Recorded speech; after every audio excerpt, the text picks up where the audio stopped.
GeForce RTX 3060 Ti looking IMP RE5. With the NVIDIA GeForce RTX 3060 Ti, you don't have to break the bank to get access to next-gen graphics performance. And while you can find the RTX 3060 for even less, the RTX 3060 Ti provides better value since it offers more performance for the price. In particular, the 3060 Ti improves upon the 3060 solid 1080 performance by letting you dive into the latest AA games at 1440p on ultra settings. And if you use DLSS, you may even be able to squeeze some 4K gaming out of it. In some instances, it also outperforms the RTX 2080 Super, a GPU that was almost double the price when it came out, showing you the power of the new NVIDIA Ampere architecture. The NVIDIA GeForce RTX 3060 Ti may not be the speediest or most robust GPU out there, but it provides excellent performance at a reasonable price that makes it among the best graphics cards on the market right now. And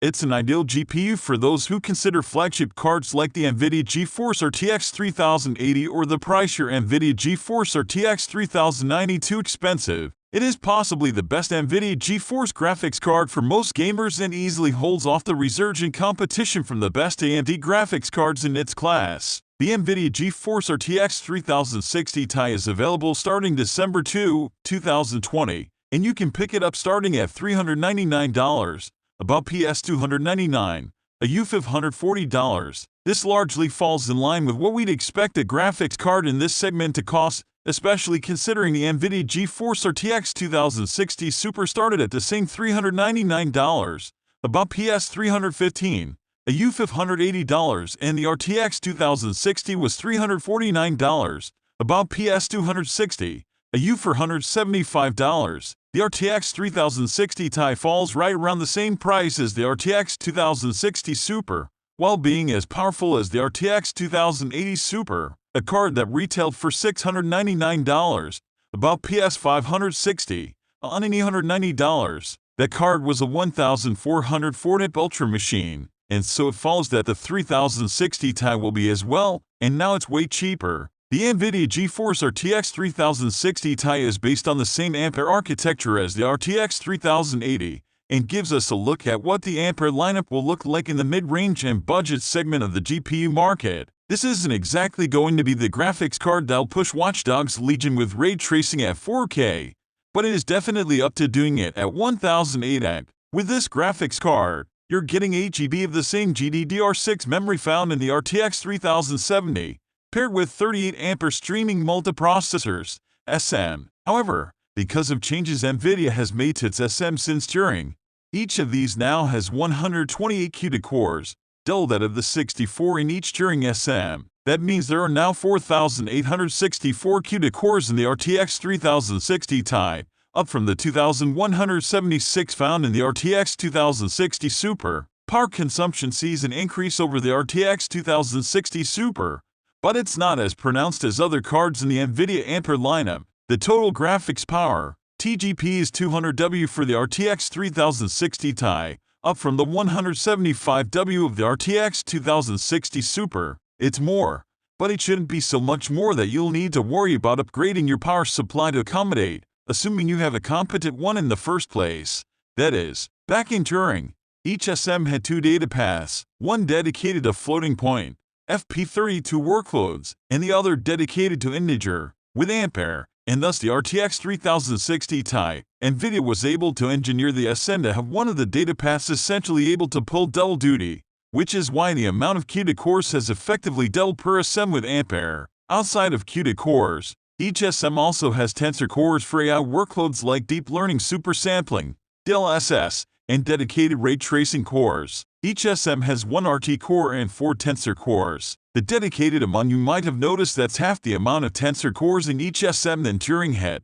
But there's a good reason for that. They are more than twice as fast this time around. The RT core is what's responsible for the ray tracing that everyone is talking about. Basically, when a light ray is cast in a game engine, the SM will send that information over to the RT core, where it will calculate where that ray bounces, and report that back to the SM so it can render the image. This doesn't make ray tracing computationally free, though. as you'll see from the massive hit in performance that having RT on a Metro Exodus entails. However, without these dedicated RT cores, the performance hit would turn the game into a slideshow. Luckily, the other dedicated type of core, the Tensor core, is the other part of the equation that makes it somewhat sensible to enable ray tracing when playing the best PC games. Through the Tensor core, developers can integrate DLSS in games, which is essentially an AI-enabled upscaling tech. With DLSS, you're able to make up much of the performance difference that ray tracing brings to the table, so you can have the awesome image quality benefits of ray tracing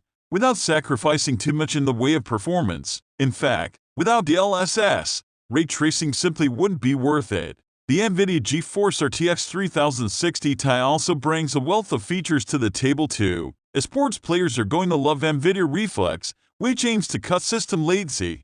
RTXi works alongside Microsoft Direct Storage to load data straight from your system storage to your VRAM, and NVIDIA Broadcast allows for you to filter out background noise and images while streaming or video chatting, regardless of the software you're using. And, while it's definitely true that a lot of software, like Zoom, Google Meet, and Microsoft Teams all allow for similar functionality, having all the settings in one place is a huge time saver. The NVIDIA GeForce RTX 3060 Ti Founders Edition is, well, almost exactly the same as the NVIDIA GeForce RTX 3070 Founders Edition. The two cards are exactly the same size, with the same amount of fans, and the same exposed fins on the back of the card that help shoot hot air out of the graphics card up and out of the system. The only core difference here is that it's a lighter gray color than the RTX 3070, and, just like the rest of the Founders Editions in the Ampere lineup, NVIDIA has absolutely delivered some of the best-looking graphics cards we've ever seen. And the best part, the stylish cooler is also effective. Throughout our entire testing suite, we saw temperatures peak at 72°C, which is about the same temperature seen by the RTX 2060 Super.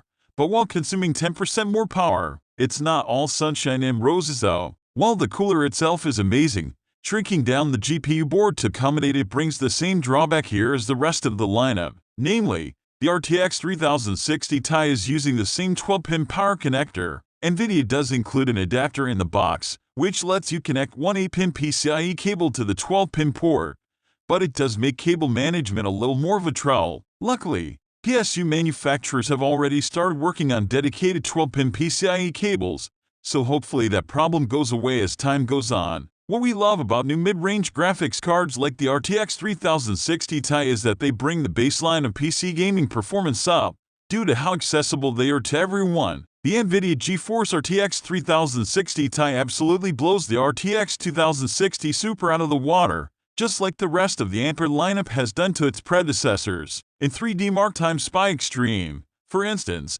which is a test geared towards 4K gaming performance in DirectX 12, which current-gen games will mostly be using, the RTX 3060 Ti is 38% faster than the 2060 Super. And, in the Port Royal test, which tests raw ray tracing performance, NVIDIA's new GPU is 39% faster than its Turing equivalent. But what's more impressive is how the RTX 3060 Ti compares to the RTX 2080 Super. NVIDIA is claiming that the RTX 3060 Ti is faster than the RTX 2080 Super, but that's a little bit of an overstatement. However, the RTX 3060 Ti is around the same level of performance as the RTX 2080 Super, which is still incredibly impressive, given the price of this new card. In those two synthetic benchmarks we mentioned earlier, the RTX 3060 Ti is 7% and faster and 0.5% faster in Time Spy Extreme and Port Royal, respectively. In actual games, the RTX 3060 Ti obviously kills it.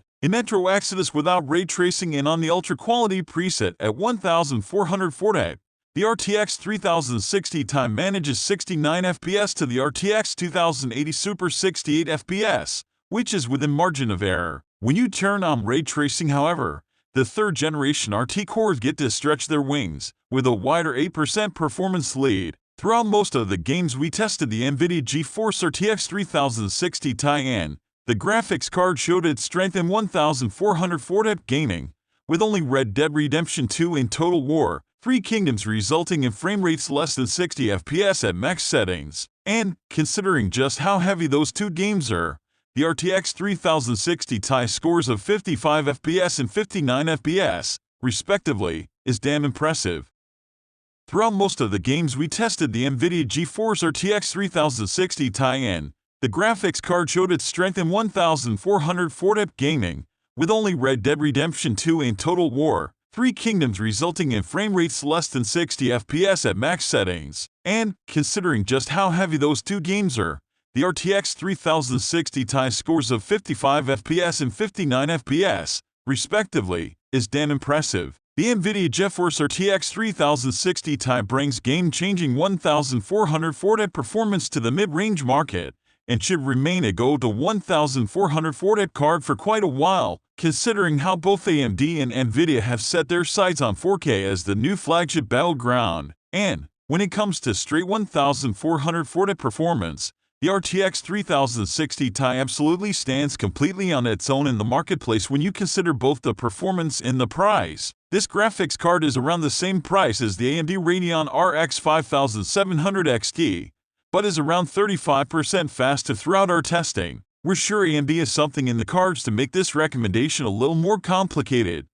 But at the time of writing, Team Red has nothing that can touch the NVIDIA GeForce RTX 3060 Ti from a sheer value perspective, which is definitely a weird place to find AMD in. It's definitely going to be interesting to see how this graphics card matures over the next generation of gaming. However, with the PS5 and Xbox Series X having just hit the streets, graphics requirements for games are about to become a lot more demanding. Right now, the RTX 3060 Ti definitely feels like it's ready for the big time, but only time will tell how this graphics card handles this next generation of games. In the here and now, however, anyone looking for mid-range graphics card to handle 1440p gaming is going to find a lot to love. At that resolution, you're easily going to be able to just crank settings up to max and forget about them. That's not something you've really been able to do before now in this price segment. The best part? There's enough performance headroom here to take a peek at what 4K gaming has to offer with the best PC games out there right now. Just don't expect that buttery smooth 6-tips experience that the RTX 3080 can offer. So, hope you enjoyed our video and subscribe to the channel. We have also put links to description, make sure you have check it out. We will be right there in next video. Take care, bye.